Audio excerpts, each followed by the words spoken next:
আসসালামু আলাইকুম। আমার মনে হচ্ছে বিএনপি বেশ কিছু বিষয় দ্বিমুখী নীতি অবলম্বন করতেছে। যে দ্বিমুখী নীতি কোনোভাবেই তরুণ সমাজ পছন্দ করার কথা না। ১ নম্বর হচ্ছে জুলাই আগস্ট ধারণের বিষয়। বিএনপি কেন্দ্র থেকে বলতেছে তারা জুলাই আগস্টকে পুরোপুরিভাবে ধারণ করে। এই আন্দোলনে তাদের ব্যাপকভাবে অংশগ্রহণ ছিল। জুলাই আগস্টে যারা শহীদ হয়েছে, আহত হয়েছেন, যারা নেতৃত্ব দিয়েছেন তাদের প্রতি তারা সহমর্মী এবং সম্মান প্রদর্শন করেন। কিন্তু বিএনপির এমপি প্রার্থীদের মধ্যে এমন ব্যক্তিও আছে যারা জুলাই আগস্টকে কালো অধ্যায় বলেছে। জুলাই আগস্টকে কালো অধ্যায় বলে অপমান অপদস্থ করে তিনি বিএনপির টিকিটে নির্বাচন করতেছেন। অর্থাৎ কেন্দ্রীয় বিএনপি যা বলতেছে তার প্রতিফলন মাঠ পর্যায়ে নেই। দ্বিতীয় যে বিষয়টি সেটি হলো গণভোটের বিষয়, সংস্কারের বিষয়। কেন্দ্রীয় বিএনপি বলতেছে তারা সংস্কারের পুরোপুরি পক্ষে, গণভোটে কোনোভাবেই না হওয়ার সুযোগ নেই, গণভোটে হা হতে হবে। অর্থাৎ কেন্দ্রীয় বিএনপি গণভোটে হায়ের পক্ষে। কিন্তু তৃণমূল বিএনপির বিশাল একটা অংশ, এমনকি কিছু কিছু এমপি প্রার্থীও আছে তারা প্রকাশ্যে গণভোটের নায়ের প্রচারণা চালাচ্ছে। বিএনপির অনেক অনলাইন অ্যাক্টিভিস্ট আছে যারা গণভোটের নায়ের প্রচারণা চালাচ্ছে। তারা বিভিন্ন ধরনের ভুয়া তথ্য দিচ্ছে, গুজব ছড়াচ্ছে। কেন্দ্রীয় বিএনপি বলতেছে তারা গণভোটে হায়ের পক্ষে, কিন্তু তৃণমূল বলতেছে বিভিন্ন ক্ষেত্রে তারা নায়ের পক্ষে।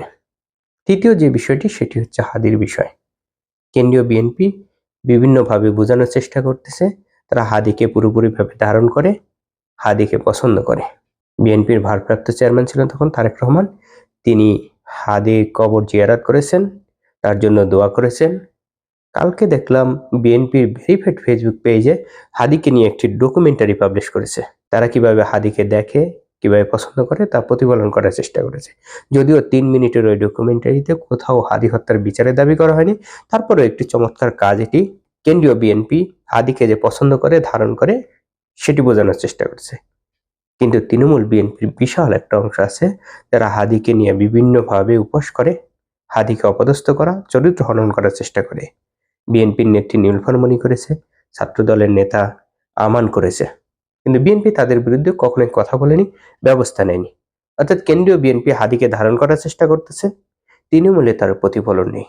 এই যে 3টে বিষয় বললাম, এই 3টে বিষয় পুরোপুরিভাবে তরুণদের সাথে সম্পর্কিত। এই 3টে বিষয় কোনো দল যদি দ্বিমুখী নীতি অবলম্বন করে, স্বাভাবিকভাবে অধিকাংশ তরুণ সেগুলো গ্রহণ করার কথা না, পছন্দ করার কথা না, সহ্য করার কথা না। এগুলো পুরোপুরিভাবে তরুণদের সাথে যুক্ত। এই সংস্কার তরুণদের সাথে যুক্ত, জুলাই আগস্ট তরুণদের সাথে যুক্ত, এবং হাদি বর্তমান সময় তরুণদের আইকন। তরুণরা হাদিকে পুরোপুরিভাবে ধারণ করে, পছন্দ করে। এই তরুণদের মধ্যে ব্যাপকভাবে আত্মমর্যাদা বোধ আছে। তারা স্বাধীনভাবে মর্যাদাশীল হয়ে বাঁচতে চায়, জীবন ধারণ করতে চায়। কারো অনুগ্রহ নিয়ে, কারোর উপর নির্ভরশীল হয়ে তারা থাকা পছন্দ করে না। কিন্তু বিএনপি এই 3টি বিষয় দ্বিমুখী নীতি গ্রহণ করেছে। কেন্দ্রীয় বিএনপি বলতেছে এক কথা, তৃণমূলে তার প্রতিফলন নেই। এই যে নির্বাচন হবে, এখানে 4 কোটির মতো তরুণ ভোটার আছে।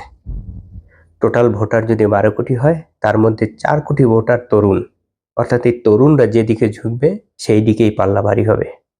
আমার ধারণা এই নির্বাচনে যদি বিএনপি ভালো ফলাফল করতে না পারে, তাহলে অন্যান্য বিষয় তো আছেই, কিন্তু এই গুরুত্বপূর্ণ 3টি বিষয় বিএনপির দ্বিমুখী নীতি অন্যতম একটা কারণ হবে। অন্যান্য দল যে তরুণদের খুব বেশি ধারণ করতেছে সেটা বলবো না, কিন্তু যে দলে তরুণকে ধারণ করতে পারবে, তরুণদের চিন্তাকে ধারণ করতে পারবে, বুঝতে পারবে ভবিষ্যৎ বাংলাদেশে তারাই রাজনীতি করতে পারবে, টিকে থাকতে পারবে।